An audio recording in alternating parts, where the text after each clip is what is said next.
इंडक्टो deductive approach, उद्गामी अवगामी उपागम.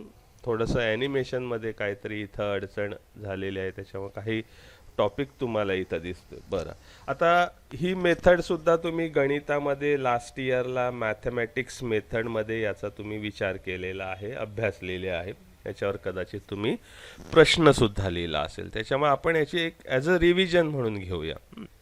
तर inductive method जी आहे ही इंडक्टिव्ह मेथड फ्रान्सिस बेकन या तत्वज्ञानानं ही मेथड जी आहे, ही पद्धती जी आहे ही शोधून काढलेली आहे. याचा उद्गाता कोण आहे तर आपल्याला म्हणता येईल सर फ्रान्सिस बेकन हे याचे उद्गाते आहेत. तर ही इंडक्टिव्ह मेथड म्हणजे काय रे, गेल्या वर्षी तुम्ही अभ्यासलेला आहे, आपण फक्त थोडक्यात रिव्हिजन घेतोय. So what is inductive method? शायद इस मेथड से आपने पढ़ाया भी होगा. कोणी सांगू शकेल काय आहे इंडक्टिव्ह मेथड म्हणजे?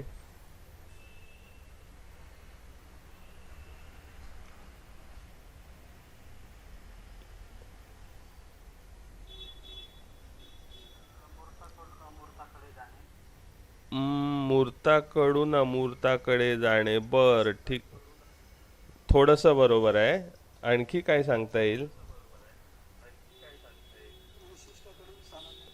हां, म्हणजेच काय, अगदी बरोबर आहे. विशिष्टाकडून सामान्याकडे जाणे, एकदम बरोबर आहे, खूप छान.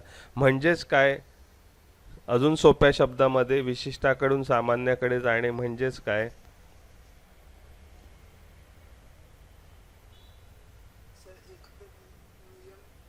हां, अगदी बरोबर आहे.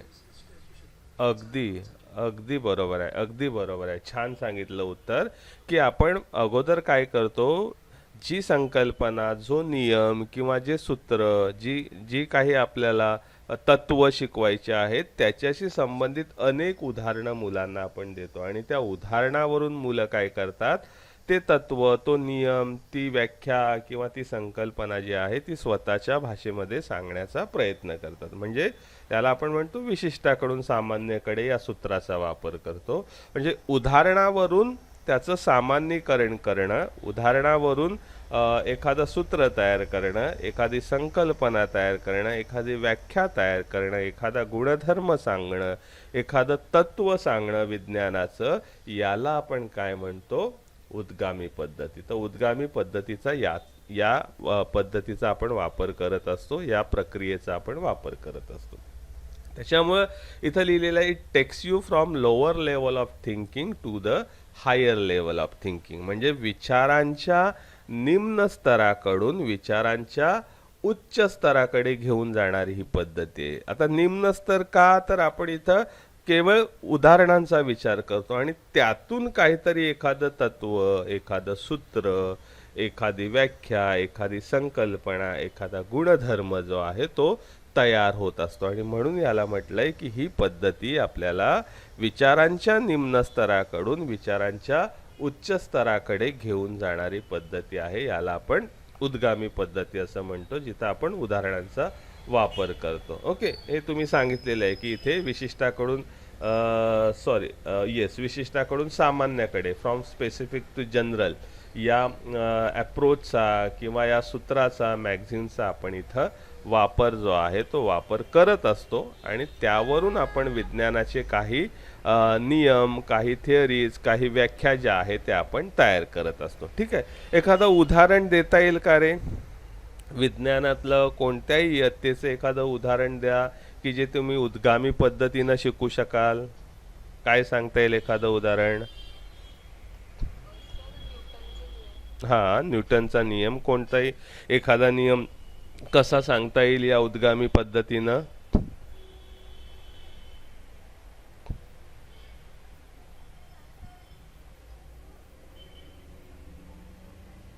कसं सांगता येईल? उद्गामी न्यूटनचा नियम सांगता येईल. बरं, एखादा न्यूटनचा नियम सांगा आणि तो उद्गामी पद्धतीनं कसा शिकवाल ते सांगा.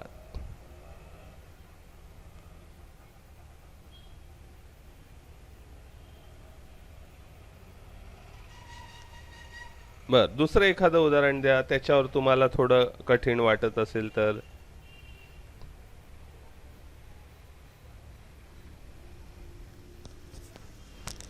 याचा अर्थ काय आहे? याचा अर्थ एक आहे की तुम्हाला थेरॉटिकल त्याचं नॉलेज आहे, बरोबर आहे. तुम्हाला त्याचं प्रत्यक्ष संकल्पना माहीत आहे, पण ती तुम्हाला वापरणं थोडंसं कठीण जाते. त्याच्यामुळे तुम्हाला याच्यावर अभ्यास करावा लागेल. आता मी तुम्हाला सांगतो, एखादा रासायनिक बदल, केमिकल चेंज हा कन्सेप्ट मला शिकवायचा आहे मुलांना. मी कसं शिकवीन उद्गामी पद्धतीनं? केमिकल चेंज, रासायनिक बदल हा घटक मला शिकवायचा आहे. काय करावं लागेल? रासायनिक बदल म्हणजे काय, केमिकल चेंज म्हणजे काय?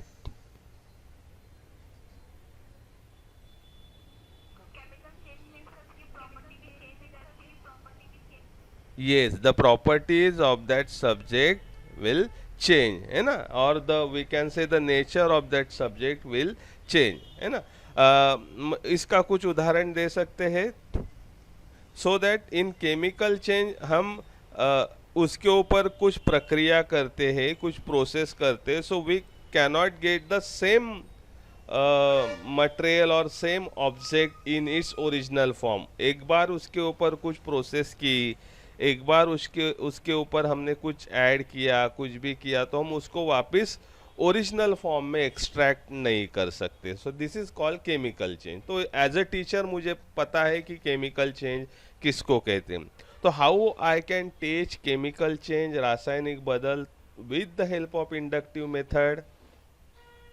ऐसे कौन से हमारे डेली लाइफ में उदाहरण है जो हम देखते हैं that are related to chemical change, जो एक बार, सॉरी सॉरी फिर से बोलो. यस, मिल्क का योगर्ट में कन्वर्ट होना. यस, अभी ये मिल्क का योगर्ट में कन्वर्ट होना इट्स टेक टाइम, है ना.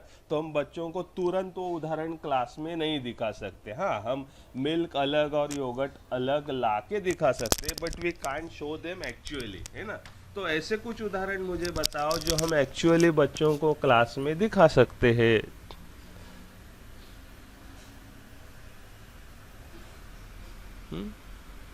अगर मैंने एप्पल कट करके रखा, एक 2-3 मिनट के बाद, 5 मिनट के बाद क्या होगा?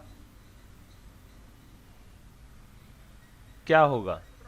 Yes, that Apple will turn brown, है ना. ब्राउनिश होगा, तो थोडासा लालसर पडेल, है ना. तो लालसर पडणं हे काय झालंय? ॲक्च्युली ऑक्सिडेशन झालं आणि केमिकल रिॲक्शन झाले आणि त्याच्यामुळे त्याचा कलर चेंज झाला. So can I get the same apple in its original form now? उसको मैं फिर से जैसे था वैसे फ्रेश बना सकता हूँ? नहीं बना सकता. मुझे वो काटना पडेगा ना, ऊपर का जो लेयर है ना. परत असं काय होणार नाही की पुन्हा तो ओरिजिनल झाला, ते ब्राऊन कलर त्याचा गेला, रेडिश, असं काय होईल का? नाही.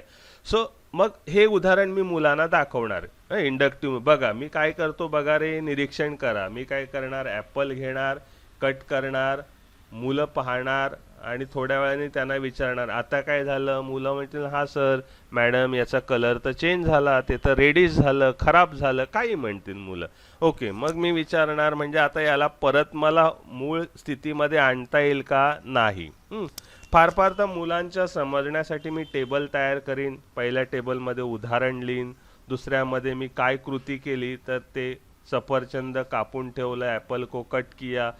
थर्ड कॉलम में मैं लिखूंगा व्हाट हैपन, है ना, क्या हुआ, तो इट विल टर्न रेड. तो मैं बच्चों को बोलूँगा. चौथे कॉलम में मैं लिखूंगा क्या मैं इसको फिर से ओरिजिनल स्थिति में ला सकता हूँ? नहीं, है ना. दूसरा उदाहरण मैं लूँगा, मैच बॉक्स लूँगा. मैच बॉक्स को मैं जलाऊँगा. मैं पहले दिखाऊँगा ये क्या है, तो मैस्टिक है, अभी उसको मैंने जलाया, है ना. तो सेकंड कॉलम में क्या आएगा? मैच बॉक्स को जलाना. थर्ड कॉलम में क्या होगा उसका इफेक्ट? मैच बॉक्स जल गई और वो उसकी राख हो गई, ब्लैक पड़ गई. तो मैं उसको वापस फिर से ओरिजिनल इसमें लेके जा सकता हूँ? तो नहीं लेके जा सकता. ऐसे ही मैं 2-4 उदाहरण लूँगा जिससे बच्चों को पता चलेगा कि एक ऑब्जेक्ट के ऊपर मैं कुछ प्रक्रिया करता हूँ तो उसका नेचर जो है वो बदल जाता है, उसके प्रॉपर्टीज़ बदल जाते हैं और फिर उसको हम ओरिजिनल फॉर्म में नहीं ले जा सकते. तो मैं बच्चों को बोलूँगा कि इसको कहते हैं केमिकल चेंज। तो अभी मुझे बताओ केमिकल चेंज की डेफिनेशन क्या है। तो बच्चे उनके शब्द में बताएंगे कि उनको जो समझ में आएगा। So this kind of method is called inductive method. अभी कुछ और एक एग्जांपल आप दे सकते हो इंडक्टिव मेथड का, जो मैं बच्चों को पढ़ाऊंगा थ्रू द एग्जाम्पल। हाँ बोल बोल प्लीज। काय म्हणालास? ओके, अगदी बरोबर आहे सपुष्प, अगदी बरोबर आहे, अगदी बरोबर, छान. मग कसं करशील तू, कसं शिकवशील? सपुष्प वनस्पती अपुष्प. हां हां. हम्म. बरोबर. किंवा मी काय करणार, मुलांना समजा मला सगळ्या वनस्पती दाखवणं शक्य नाही, मी चित्र दाखवणार. काय ज्या वनस्पतींना फुलं येतात अशा वनस्पतींची चित्र दाखवेन. मुलांना विचारेन की बघा हे कोणतं आहे, गुलाब आहे, हे काय आहे, जास्वंद आहे, हे काय आहे, आणखी काय ते सांगतील, तगर आहे, वेगवेगळी फुलांची नावं. बरोबर. मग मी आणखी काही दोन चार उदाहरणं दाखवणार ज्यांना फुलं येत नाही. मुलांना सांगणार हे काय आहे, तर मुलं सांगतील बाबा कॅक्टस आहे, त्याला फुल येत नसतील. अशी काही वनस्पतींची मी उदाहरण दाखवीन है ना. आणि मग मुलांना विचारेन की बघा या वनस्पतींना, यातल्या कोणत्या वनस्पतींना फुलं येतात. मुलं सांगतील हा सर या वनस्पतींना फुलं येतात. कोणत्या वनस्पतींना येत नाही ती बाजूला करा, मुलं बाजूला करतील. मग ज्यांना फुलं येतात त्यांना सपुष्प वनस्पती म्हणतात. मग मी मुलांना विचारेन मग सांगा रे सपुष्प वनस्पतींची व्याख्या काय. मग मुलं त्यांच्या शब्दामध्ये व्याख्या सांगतील. येते लक्षात? अगदी बरोबर. तर अशा पद्धतीनं आपल्याला इंडक्टिव्ह मेथडचा वापर करून शिकवता येईल. क्लिअर आहे? ओके. अजून काय कुणाला उदाहरण द्यायचं असेल तर सांगा, नाही तर आपण पुढे जाऊया. म्हणजे आपण काय केलं, एकच उदाहरण नाही द्यायचं. इंडक्टिव्ह मेथडमध्ये कमीत कमी 4 ते 5 उदाहरण आपण देतो. जी संकल्पना मला शिकवायची आहे, जो नियम शिकवायचा आहे, जे तत्व शिकवायचे आहे, उससे रिलेटेड मैं 4-5 एग्जाम्पल दे देता हूँ. Then student will generalise. उससे क्या होता है, बच्चे खुद उसका अर्थ निकालते हैं, खुद उसकी परिभाषा बताने की कोशिश करते हैं. जो गुणधर्म या नियम या तत्व है वो अपने शब्दों में बताने का प्रयास करते हैं. जब हम इस तरह से पढ़ाते उसको कहते हैं inductive method. Is that clear? Okay, चलो ठीक है. तो हम आगे चलते. हाँ हाँ बोल. हो एक्झॅक्टली. विज्ञानाच्या सगळ्या संकल्पना आपण इंडक्टिव्ह मेथडने शिकू शकतो. लक्षात घ्या. कारण विज्ञान हा मुळात विषयच तुमचा. हा बोल बोल. बरं, फिजिकल चेंज मधलं काय सांगता येईल? बरोबर. हो बरोबर. हो बरोबर. मेल्टिंग पॉईंट, बॉइलिंग पॉईंट ही कन्सेप्ट जी आहे ती मला शिकवता येईल. एका वेळेस मी एकच शिकवायचं एवढं लक्षात घ्यायचं आहे. ॲट अ टाइम 2 नाही शिकवायचे शक्यतो. बॉइलिंग पॉईंट, मग मुलांना मी अनेक वस्तू बॉईल करून दाखवणार. त्याच्यामध्ये मी टेम्परेचर ची आपली थर्मामीटर असतो तो ठेवणार. पाणी बॉईल केलं, मग मी अगोदर सुरुवातीला टेम्परेचर दाखवणार आणि मग ते बॉईल झाल्यानंतर टेम्परेचर दाखवणार, ते नोंद करायला लावणार. मग मी एखादं दुसरं काहीतरी घेईन, ऑइल घेईन, ऑइलमध्ये थर्मामीटर सुरुवातीला ठेवीन, ते बॉईल झाल्यानंतर टेम्परेचर मोजीन. मग मुलांना सांगेन अशी 2-4 उदाहरणं दाखवल्यानंतर बघा काय होतं रे. मुलं म्हणतील हा सर एका ठराविक लेवलला ते उकळल्यानंतर बॉईल झाल्यानंतर टेम्परेचर स्थिर राहतं, त्याला काय म्हणतात, त्याचा बॉइलिंग पॉईंट. मग मुलांना सांगेन की मग आता याची व्याख्या सांगा. मग मुलं स्वतः सांगतील. असं निश्चितपणे करता येईल. साइंस ये सब्जेक्ट ही ऐसा है जिसके जो भी नियम हैं, जो भी गुणधर्म हैं, जो भी परिभाषा है, डेफिनेशन है, थियरीज है, वो इंडक्टिव मेथड से ही आए हैं ना. किसी को कुछ सपना नहीं आया और उसने लिख डाली थ्योरी या लिख डाला कैरेक्टरिस्टिक्स या प्रॉपर्टीज. नहीं, उन्होंने प्रयोग ही किए होंगे ना साइंटिस्ट ने, तो प्रयोग करके उन्होंने कुछ कंक्लूजन निकाला होगा. So that's why all examples in science we can teach through inductive method. इसके लिए एज अ टीचर आप कितना सोचते हो वो ज़्यादा ज़रूरी होता है. ठीक आहे. तर असे अनेक उदाहरणं आपल्याला इंडक्टिव्ह मेथडनी निश्चितपणे शिकवता येतील. तर मग याच्यामध्ये पायऱ्या काय आहेत? तर पहिलं प्रेझेंटेशन ऑफ एक्झाम्पल. आपण सुरुवातीला काय करणार? उदाहरणं मुलांना दाखवणार. अनेक उदाहरणं जे काही मला शिकवायचं आहे, physical change, chemical change, boiling point, सपुष्प वनस्पती, का आणखी काही मला जडत्व शिकवायचं असेल, I want to teach Newton's law, whatever, तो उससे रिलेटेड मैं 4-5 एटलीस्ट 4-5 उदाहरण बच्चों को, एक दो उदाहरण से कंक्लूजन वो नहीं निकाल सकते, इसलिए एटलीस्ट 4-5 उदाहरण दिखाने चाहिए. तो मैं पहले स्टेप पे क्या करूँगा, I will show them 4 to 5 example one by one, at a time नहीं दिखाना है. एक एक बार एक उदाहरण दिखाएंगे, उसका टेबल तैयार करेंगे, उदाहरण, फिर क्या हुआ, फिर क्या हम उसको कैसे डिफाइन कर सकते हैं. तो टेबल अल्सो आपके यूनिट के या कंसेप्ट के अकॉर्डिंग चेंज होगा. तो उदाहरण बच्चों के सामने 4-5 रखेंगे, then student will analyse that example. बच्चे क्या करेंगे सेकंड स्टेप पे, उन उदाहरणों में क्या साम्य है, क्या सिमिलॅरिटी है, क्या डिफरन्सेस है, काय समान आहे, काय फरक आहे, याचं मुलं त्यांच्या बौद्धिक लेवलला विचार करतील. अरे याच्यात पण हेच आहे, याच्यात पण हेच आहे, है ना. मग त्यांच्या बौद्धिक लेवलला ते विचार करतील आणि मुलं त्याच्यावरून, म्हणजे समजा मला मोनोकोटॉमस किंवा डायकोटॉमस, म्हणजे साइंस का जो भी एग्जाम्पल आपके ध्यान में है, तो डाइकोटोमस पढ़ाना है तो I will put examples of dichotomous seeds, है ना, उसके मैं उदाहरण रखूँगा. बच्चे देखेंगे अरे इसके भी 2 भाग होते, इस सीड के भी 2 भाग होते, इसके भी 2 भाग होते, एक दो होंगे जिसके नहीं होंगे. तो बच्चे बोलेंगे हाँ ये सब एक जैसे, क्योंकि इनके 2 भाग होते सीड्स के, है ना. तो उसको वो कहेंगे डाइकोटोमस, है ना. तो इस तरह से वो क्या करेंगे, एनालिसिस करेंगे, विश्लेषण करेंगे.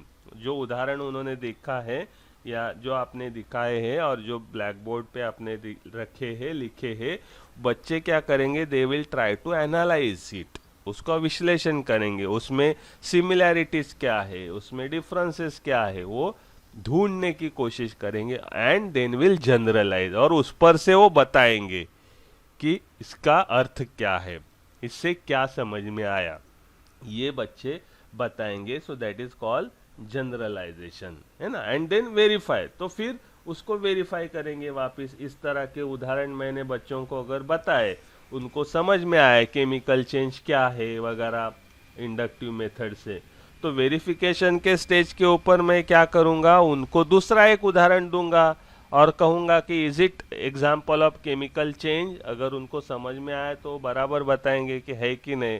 फिर मैं बलून, शायद मैं बलून ब्लो करके बलून में हवा डाल के उनको पूछूंगा is it example of chemical change. अगर बच्चों ने कहा हाँ, तो इसका मतलब है उनको समझ में नहीं आया, क्योंकि बलून में हवा डालूंगा और हवा अगर निकाल ली तो बलून ओरिजिनल पोजीशन में, स्वरूप में मुझे मिल सकता है. So that is not a example of chemical change, that is a example of physical change. तो इस तरह से मैं वेरीफाई करूंगा कि बच्चों को कितना समझ में आया. So these are the steps of inductive method. Clear. Inductive मेथडच्या पायऱ्या हे सगळं तुम्ही गेल्या वर्षी मॅथ्समध्ये अभ्यासलेलंच असेल, त्याच्यामुळे आपण जास्त फोकस करत नाही. Okay.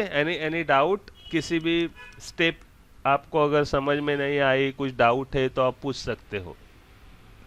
Anything. Okay. Now tell me what are the merits of inductive method. या पद्धतीचे गुण काय सांगता येतील, स्ट्रेंथ काय सांगता येतील, सांगा बरं. या पद्धतीनं शिकवल्यामुळे. हां बोल. सॉरी, मला आवाज कमी आलाय तुझा. अगदी बरोबर आहे. खूप छान. मुलांचा सहभाग आपल्याला या पद्धतीमुळे जास्तीत जास्त घेता येतो. मुलं सहभागी होतील. अतिशय बरोबर. खूप छान. आणखी काय सांगता येईल.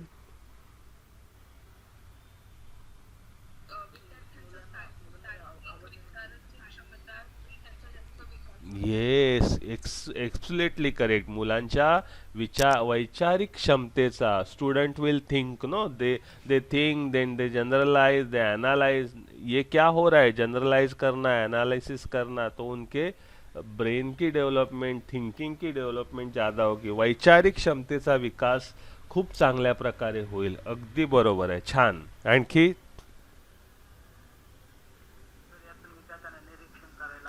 हां, अगदी मस्त, खूप मस्त उत्तर देत आहे. अगदी बरोबर आहे. कारण या पद्धतीमुळं मुलं निरीक्षण करतील, मुलं तुलना करतील, मुलं साम्य समान काय आहेत ते शोधण्याचा प्रयत्न करतील आणि त्याच्यामुळे या सगळ्या विज्ञानाशी संबंधित हे जे स्किल जे आहे ते स्किल मुलांमध्ये निश्चितपणे डेव्हलप होतील. खूप छान. आणखी काय, आणखी काय मेरिट्स? बरं, ठीक आहे. तर तुम्ही सांगितले.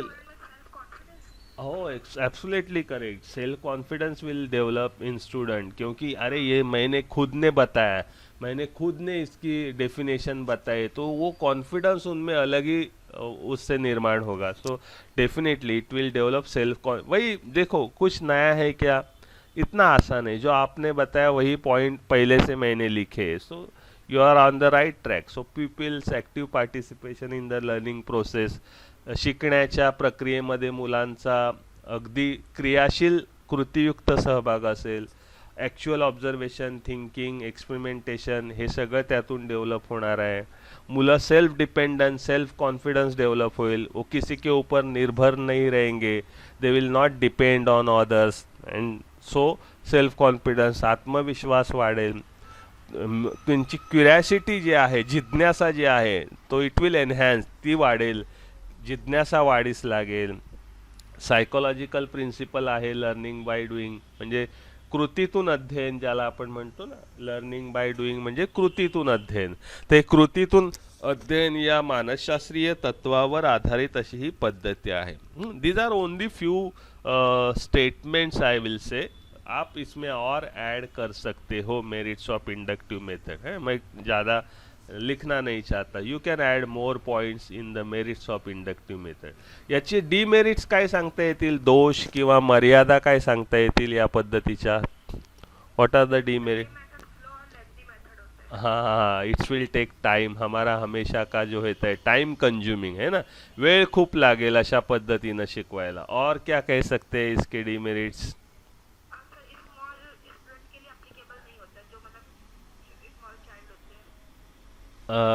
Which one? हां, अगदी बरोबर आहे. अगदी मला पटलं. कधी कधी याच्यामध्ये काय होतं, हुशार मुलंच केवळ उत्तरं देतील, सहभागी होतील, इतर मुलं शांत राहतील. हे खूप बरोबर आहे.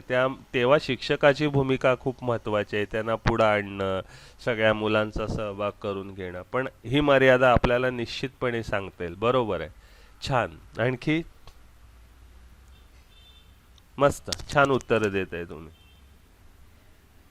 बरं, ठीक आहे. तर हेच possibility that student may draw conclusion very hastily, म्हणजे खूप घाईघाईनं कदाचित मुलं त्याचं सामान्यीकरण करतील, उत्तर देण्याचा प्रयत्न करतील एक दोन उदाहरणावरून.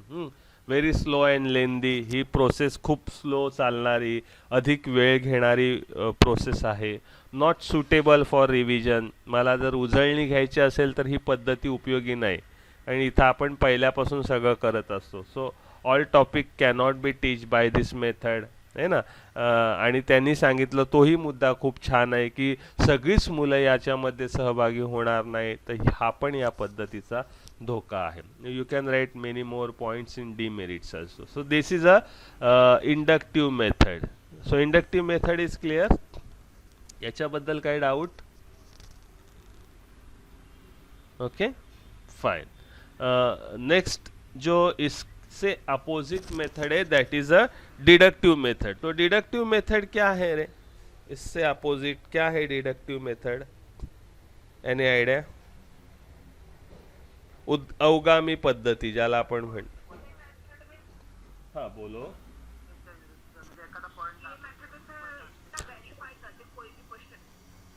हाँ, ठीक है. और हाँ हाँ, बोलना बोलना, तू बोलत होतास, बोल आता.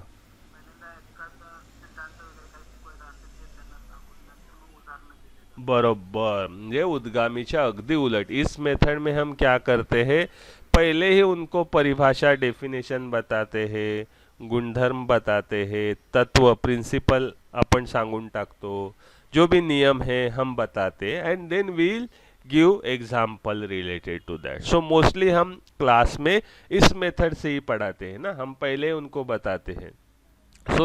सो ही विचारांच्या कोणत्या पातळीपासून कोणत्या पातळीवर नेते मग तुम्हाला ही पद्धती, डिडक्टिव मेथड, विचारों के कौन से स्तर से आपको लेके जाती है, कहाँ पे लेके जाती है, कुछ बता सकते हो?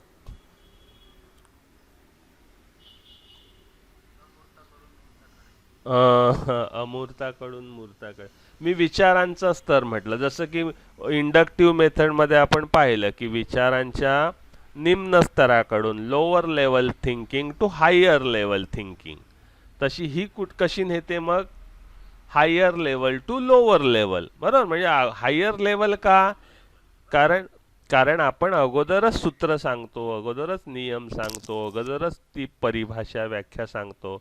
So it take you from the higher level of thinking to the lower level, आणि त्याच्यावरून आपण उदाहरणं मुलांना सांगतो। So that's why it's take you from the higher level of thinking to the lower level. एखादं उदाहरण देता येईल डिडक्टिव्ह मेथडचं? एरिस्टॉटल या पद्धतीचा उद्गाता है, सो एरिस्टॉटल ने इसको डिस्कवर किया है। इस take you from the higher level of thinking to the lower level of thinking. Higher level lower level कळते ना तुम्हाला? Why I say this deductive method take you from the higher level of thinking to the lower level of thinking, कळतंय का? Higher level का? कारण at, हां बोल बोल।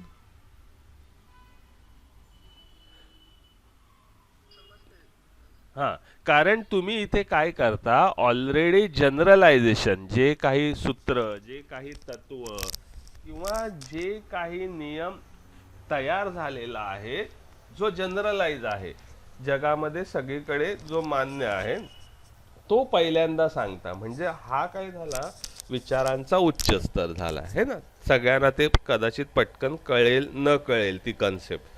So that's why it's a higher level. आणि मग तुम्ही उदाहरण देता, मग उदाहरण देताना आपण काय करतो, रोजच्या जीवनातली उदाहरणं देतो, आणि म्हणून ते पटकन कळतं, आणि म्हणून ते विचारांच्या निम्न स्तराकडे, म्हणून this method take you from the higher level of thinking to the lower level of thinking. Okay, काही उदाहरण देता येईल डिडक्टिव्ह पद्धतीनं कसं शिकवता येईल? हे तर खूप सोपं आहे। एखादं उदाहरण कल्पेश?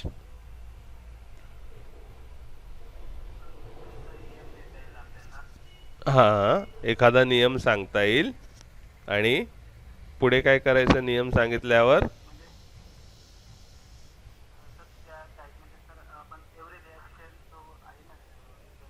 हां, बरोबर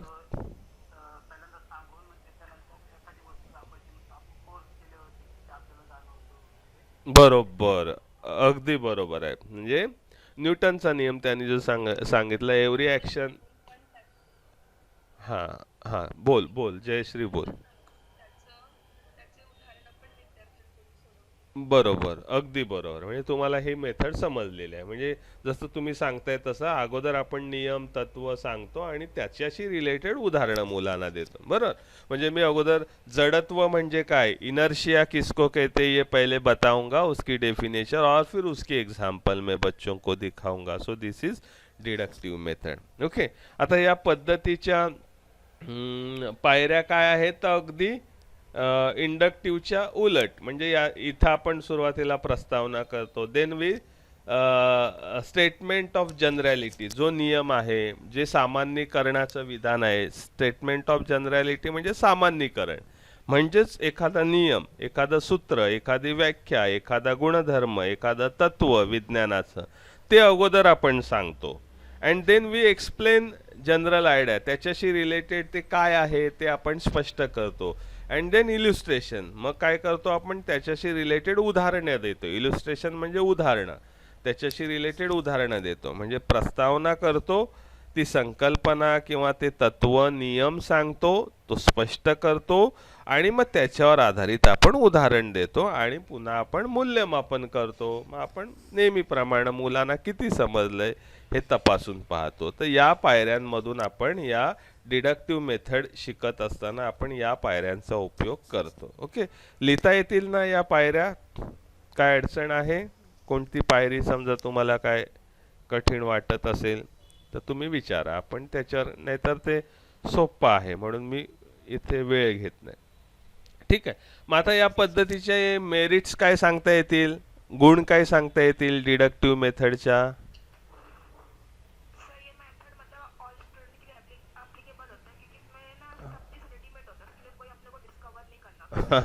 ये this is applicable for all level, बरोबर, म्हणजे ऑल ऑल क्लास. तो इसमें आप ज़्यादा कोई प्रिपरेशन की ज़रूरत नहीं होती. You just tell whatever the general statement, whatever the formula definition and only give the example. Correct. आणखी काय? त्यामुळे इसके वजह से क्या होगा, जल्दी जल्दी अपना सिलेबस कवर कर सकते हैं, है ना. सो टाइम की कोई इसमें गुंजाइश नहीं होगी, काही लिमिट नसेल. अजून काय सांगता येईल?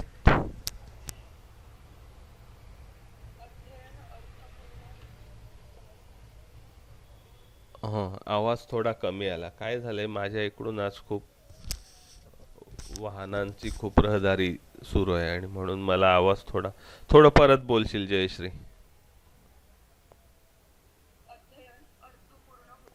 ओके, अध्ययन अर्थपूर्ण होतं म्हणता येईल आपल्याला. अम, ठीक आहे, ते तर दोन्ही मेथडमध्ये पण होतं. उद्गामीमध्ये उलट जास्त अर्थपूर्ण होतं कारण मुलांना ते त्याचा अर्थ उदाहरणावरून स्वतःहून काढतात म्हणून त्यांच्या जास्त लक्षात येतं.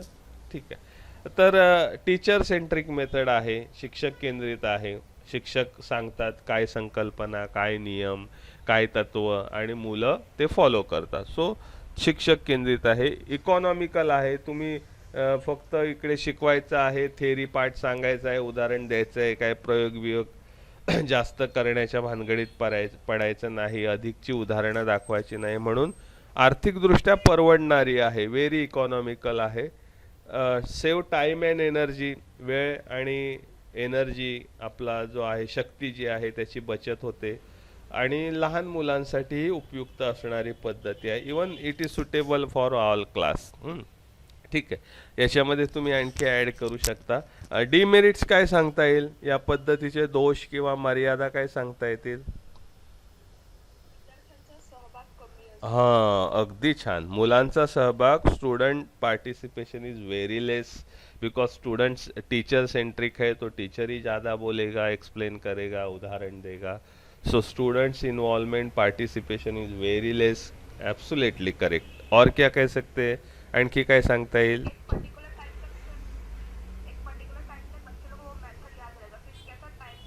हाँ, एब्सोल्युटली करेक्ट. क्योंकि ये क्या हुआ, ये नियम कैसे आया, ये सूत्र कैसे आया, ये डेफिनेशन कैसे तैयार की, इसका कुछ भी बच्चों को हम सिखाते नहीं, हम डायरेक्टली वो नियम सिखाते, तो पर्टिकुलर टाइम तक उनको याद रहेगा.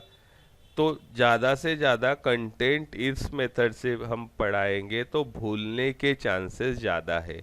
वेर एज इंडक्टिव मेथड से पढ़ाएंगे तो बच्चे खुद करते, तो इसलिए वो ज़्यादा समय तक उनको याद रहेगा.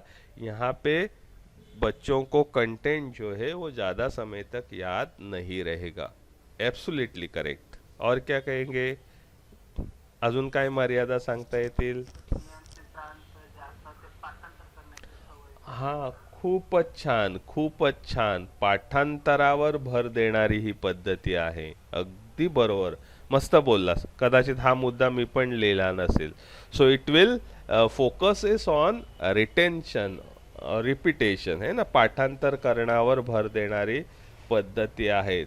त्यामुळं ही पद्धतीचे हे आपल्याला दोष सांगता येतील. The child is deprived of the pleasure of self discovery. स्वतः काहीतरी शोधलं, स्वयंशोधन, ॲक्टिव्हिटी, कृती यासारख्या गोष्टींना या पद्धतीमध्ये कुठेही महत्त्व दिलेले नाही, स्थान दिलेले नाही. रेडीमेड फॉर्म्युला प्रिन्सिपल सांगितले जातात. त्याच्यामुळं ही पद्धती विद्यार्थी केंद्रित नाही. ही पद्धती मेमरायझेशन पाठांतर, आता सांगितलं ना तुम्ही तसं पाठांतर करण्यावर भर देणारे आहे, म्हणून ती विसरण्याची शक्यता जास्त आहे.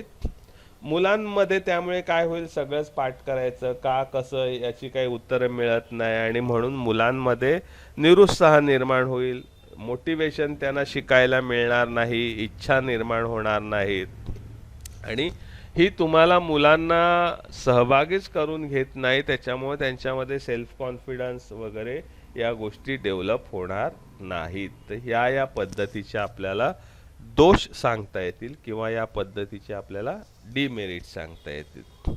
क्लिअर आहे? काही डाऊट आहे? ओके, ठीक है, चला तो आगे चलते. Then this both the method, but this both the method inductive and deductive methods are complementary to each other. असं का म्हटलेलं आहे? कॉम्प्लिमेंटरी म्हणजे एकमेकाला पूरक. कॉम्प्लिमेंटरीचा मराठीमध्ये अर्थ होतो पूरक. उद उद हां, inductive deductive methods are complementary to each other. म्हणजे अवगामी उद्गामी पद्धती या एकमेकींना पूरक आहेत, परस्पर पूरक आहेत, एकमेकींना पद्धती आहेत, एकमेकांना सपोर्ट करणाऱ्या पद्धती आहेत. का बरं एकमेकांना सपोर्ट करणाऱ्या परस्परांना पूरक आहेत असं म्हटलंय? काय अंदाज येतोय? काय सांगता येईल?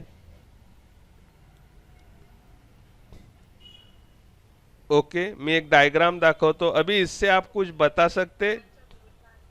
हाँ, बोल बोल बोल. उद्गामी पद्धतीमध्ये आपण काय करतो?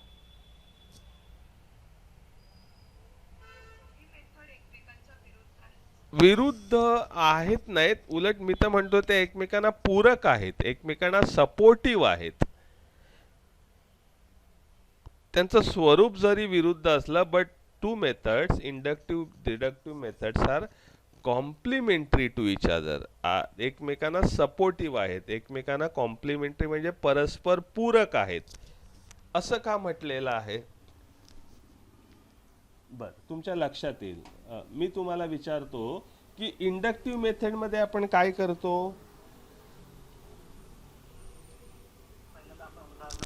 हा, पहिल्यांदा आपण उदाहरणं देतो आणि त्याच्यावरून मुलं सूत्र तयार करतात, नियम तयार करतात, व्याख्या तयार करतात. बरोबर?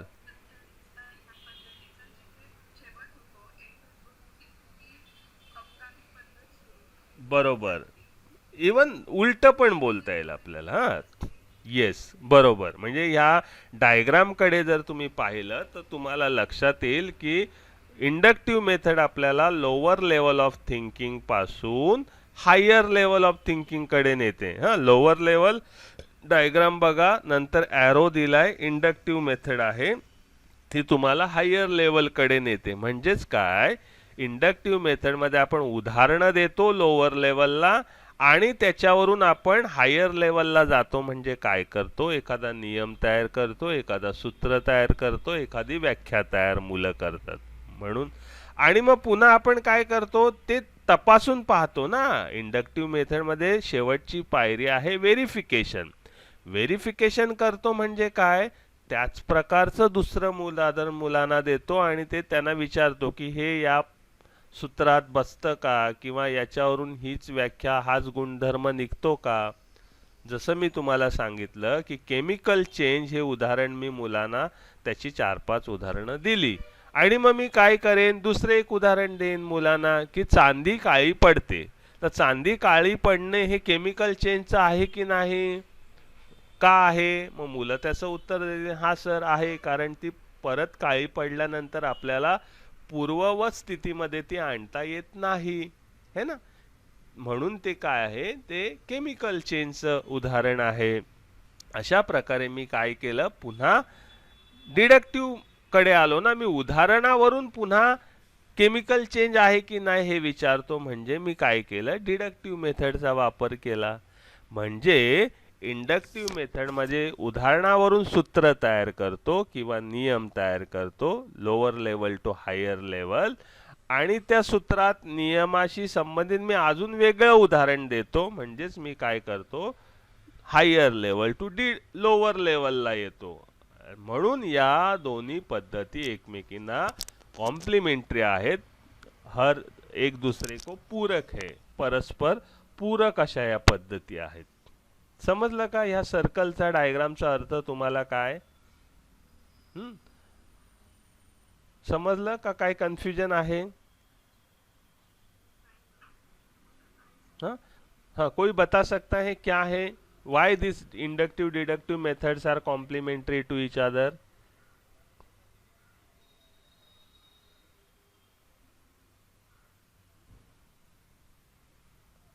समजलं असेल तर सांगा बरं, तुम्हाला काय समजलं तुमच्या भाषेमध्ये सांगा, म्हणजे मला कळेल. Why this methods are complementary to each other?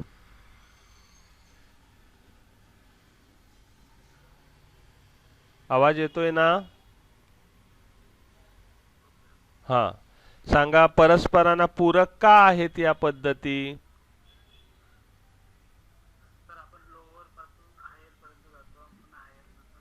हा, बरोबर आहे. आपण लोअर पासून हायर पर्यंत जातो, विचारांच्या निम्न स्तराकडून विचारांच्या उच्च स्तराकडे जातो म्हणजे इंडक्टिव्ह मेथड वापरतो, आणि विचारांच्या उच्च स्तराकडून विचारांच्या निम्न स्तराकडे येतो म्हणजे डिडक्टिव्ह मेथड वापरतो. बरोबर आहे. मग या परस्परांना पूरक आहेत तर कशा आहेत हे मला सांगा. मी आत्ताच एक्सप्लेन केलं तुम्हाला. Why this methods are complementary to each other, क्या होता है?